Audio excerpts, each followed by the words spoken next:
Hello! So today I'm going to make some of my super cute wood image transfer ornaments. It's the weekend before Thanksgiving, so I'm getting in that holiday spirit. And I'm going to show you step by step how I do this. It's super fun. I do them every year. I do different ones. Sometimes I do like baby's first Christmas in our new home. It's a great custom gift for people who are having milestones. Today I've got a couple of designs that have a little 2020 humor to them. Not that there's a whole lot humorous about this year, but, trying to make the best of it since we're getting near the end. So yeah, stay tuned and hope you find it fun and helpful.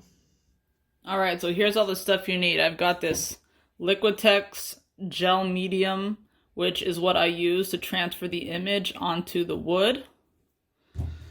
This is the Mod Podge, which you do at the very end to seal it and give it a nice sheen. This, of course, is the wood, so just, different size, nice cedar round. I always do an orbital sander on this to make sure it's nice and smooth before I use it. If you don't have a sander, you can just use regular sandpaper.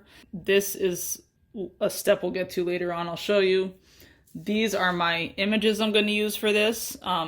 So you'd have whatever graphic you want to use. You can use an actual picture. You can use a cute little graphic. You want to flip it vertically and print it mirrored, because once you put it down, then it'll mirror it back once you see it on the image. And then I've got a paintbrush here, but if you have a foam brush, that works really well too. I just don't have one right now. Then of course I've got my coffee, because I've always got to stay caffeinated. Another thing you're gonna need is pencil and scissors. So I'm gonna start by taking, move this out of the way. I'm gonna take this wood and I'm gonna see which one I want to use. All right.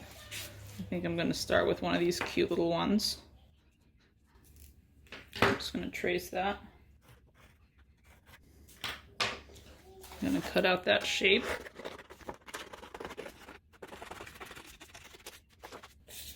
All right. I'm going to open up my gel medium. Oops.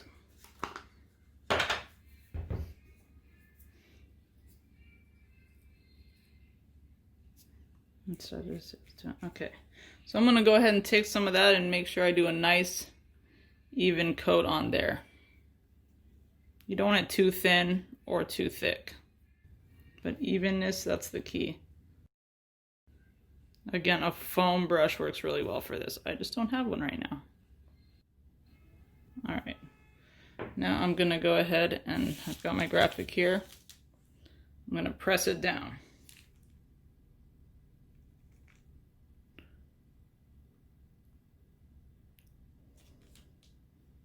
So you see it there. And one thing on the paper, you don't want to use too thick of a paper. For me, it doesn't really come off very easily. And then you just want to make sure there's no bubbles. So you can kind of use your fingers to just press it, but be careful not to move the paper, like I just did a little bit. So it's something you can kind of keep an eye on for the first little bit to make sure you don't get any bubbles in there.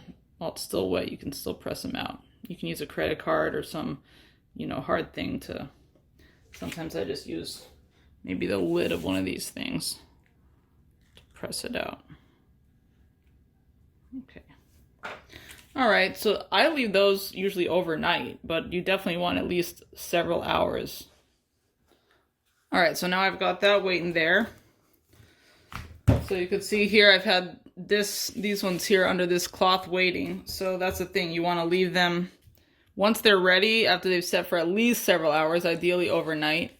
You put a cloth over it, a damp cloth, and let the paper absorb the wetness basically. And then you just use your finger to gently, very gently peel that paper off, and then the image will be there underneath. You can already see this one kind of under there. And yes, it's very important to be super gentle, because I have had many times that I've scraped part of my image off.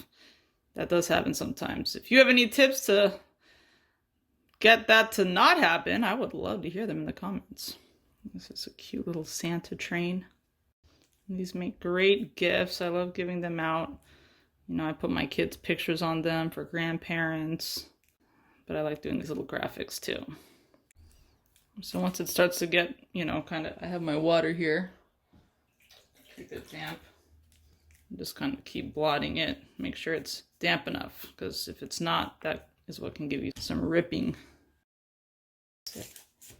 Okay. So now here's the one I got off. It's looking pretty good.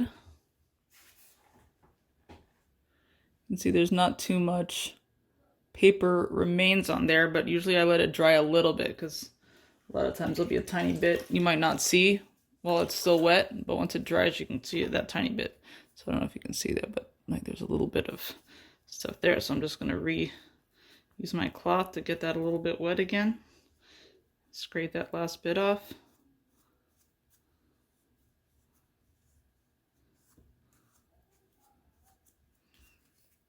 That's looking pretty good.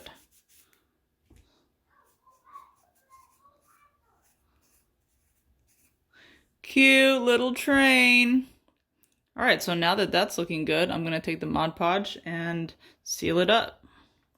One other thing you might want to do too is, you know, there's a little bit of the, what is it called?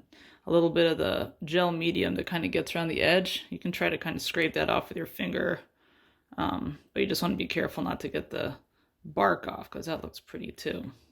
But another thing I sometimes do is I just use the Mod Podge and I seal around the whole thing to keep it together. So that's what I'm going to do next.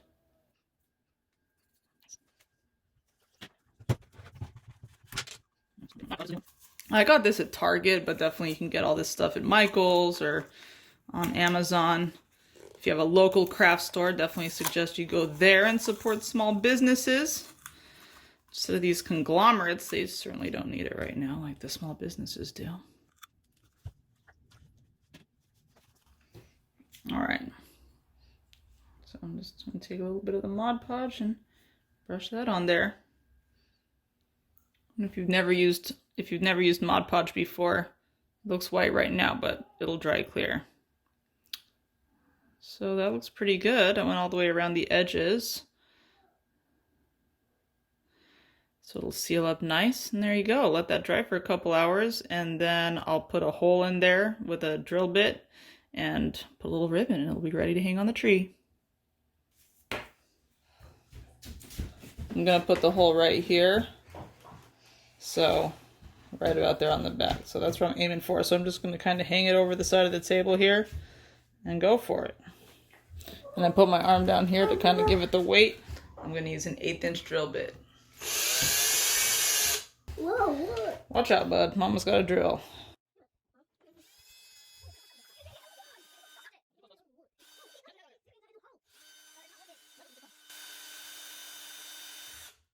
What?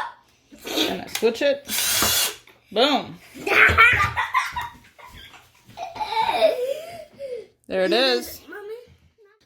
All right, now I've got this pretty string here. Use this one. Oh no, I don't need that, bud. So let's see. Use the more one. Use the more one, Mom. Use the more one. Use the more one. Kind of got to twist it in. You can use sauce. The 1/8" drill bit makes a perfect size for this cord I use. What is? Mommy, I just found this saw. Can I cut it? And there you have it. Isn't it lovely?